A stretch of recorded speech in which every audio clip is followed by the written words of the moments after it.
Hey gorgeous, welcome to today's video. By the end of this video, in just a few minutes, you're gonna know 3 very important mind hacks to use when you're dating someone. And when I mean dating, I mean from the very get-go, from the moment that you are interested in someone in a romantic way or in an intimate way, or getting to know them. It's really, really important to know these little Jedi mind tricks so that you can develop happy and fulfilling relationships. But who am I? I'm Susie Connerly, and I have helped hundreds of my clients through rapid transformational therapy, a dynamic hypnotherapy-based modality, and an energy therapy to achieve the results that they want to see in their relationships, whether that's getting past something from the past, or understanding why they have the issues that they have today, or just understanding why they attract the people that they attract. I have literally dove into people's subconscious minds time and time again, and I can absolutely pinpoint where most people are going wrong in relationships. So these 3 tips are going to be super helpful for you. Especially helpful in the beginning of a relationship. Most people sort of let things slide or don't really apply the proper mindset in the beginning of relationships because they kind of put it off. They're like, oh, it's not that serious, or I'm not even really sure about this person anyways. But I can tell you the way that you begin a relationship is the way that it sets a relationship up for the duration of the experience. So, really, really hot tips coming at you right now. Let's get started.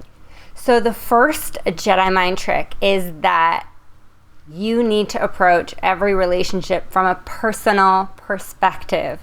This seems really Captain Obvious, but let me tell you how many people get caught up in seeing themselves through that person's eyes that they're dating, and it's really damaging. What I mean by that is you're constantly evaluating yourself in the way that you think that other person might be thinking about you or perceiving you.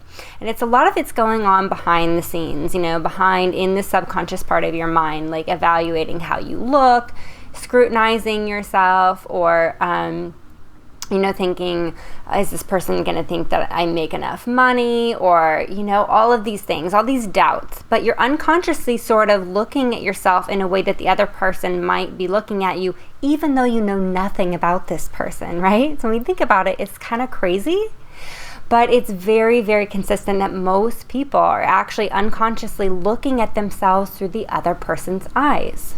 This is not only disempowering to you because you're going to start to sort of give that negative thinking some energy, but it's also distracting because you can't actually experience that person through your own eyes. So stay connected to yourself as much as possible and just witness in the moment what's going on. It's not your job to live up to someone else's expectations or to be something that someone else needs. It's only your job to evaluate whether this connection feels right to you. This sets you up for failure and disappointment in the long run, obviously, because you're unconsciously going to be building this relationship that's muddled by this perspective that you don't even know if it's true. So stay connected to you. See how this person feels to you, how this connection feels to you. Does it feel good? Is it fun to be with them? Do you like how they make you feel? How, the two of you interact together? Pay attention to all those things and just be in your own body, in your own experience, through your own eyes, and stay open. This brings us to number 2. Stay in the present moment. Ditch your expectations. I'm not sure what it's really good for, but it's not good for relationships.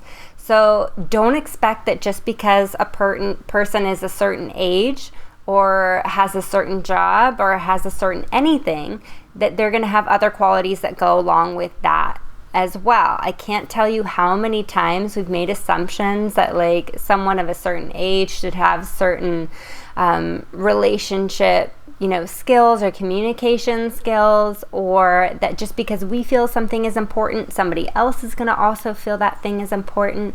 So ditch those expectations. You can absolutely have standards. Standards are good. Standards are, sort of what you're willing to accept, what you can work with, what you can't work with, because we all learn and grow over time, and we're definitely always growing in relationships, but say being treated with respect, that's not an expectation. Or needing honesty in a relationship, that's not an expectation either. Those are standards. Expectations are pretty much everything else. So don't assume anything, communicate everything. What I do suggest that you do instead, for every single date or every single time that you're connecting with someone or interacting with them, set an intention.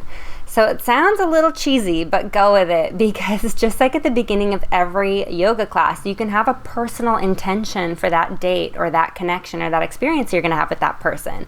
Your intention can be like, I just want to have a really fun afternoon connecting. No expectations, right? I just really want to have a super romantic evening, and I want to look and feel sexy and have fun.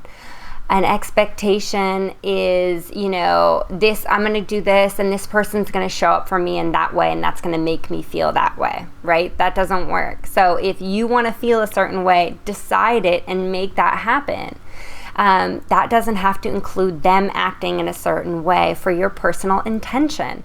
And let me tell you, personal intentions, when you get really clear on it, helps you see what's working for you and what's not, and helps you decide, especially early on in a relationship, is this really a connection I want to pursue or not? Because it's okay to not want to date everyone, right? We're trying it on. That's why we date. So having an intention will really help get you closer to where you want to be without the expectations. This brings us to number 3.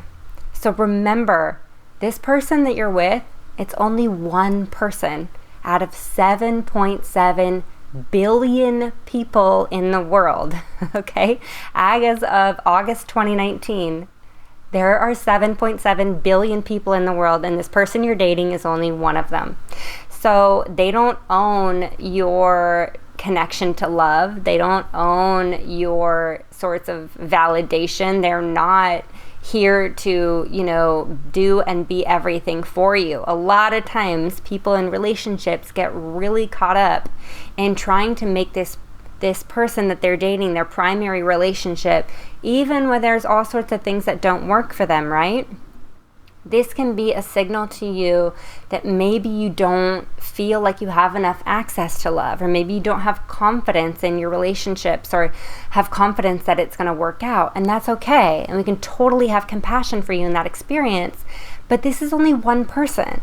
So really keep that in mind. It seems so crazy to think about that, but we get really, really wrapped up in making things work that just aren't, or in putting too much pressure on our partner or our relationship to satisfy us or to make us happy, and we can sort of put all these other things in our life aside and put too much pressure on our relationship. So this is only one person. They don't hold your keys to love or good feelings or safety in any way. It's just one connection, one relationship that you can explore and make the most of in this moment. But just know it's only one, and you're the most important connection to love. So know that no matter how it feels, this is only one person, and that's great. They're wonderful, and I'm sure they're great in who they are, and they have all sorts of good qualities, but they're not everything, and they're not meant to be.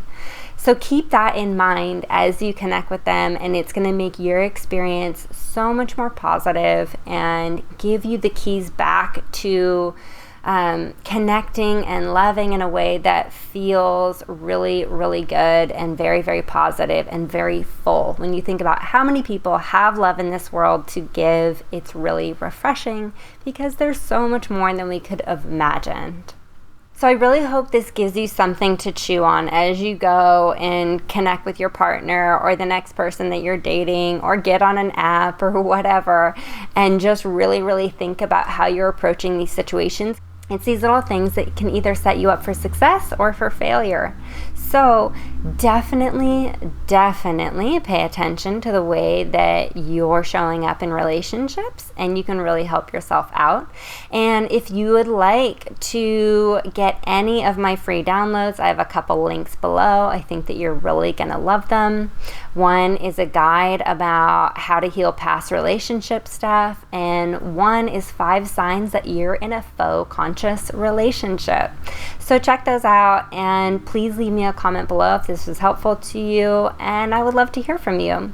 Until next time, so much love and tons of fist bumps.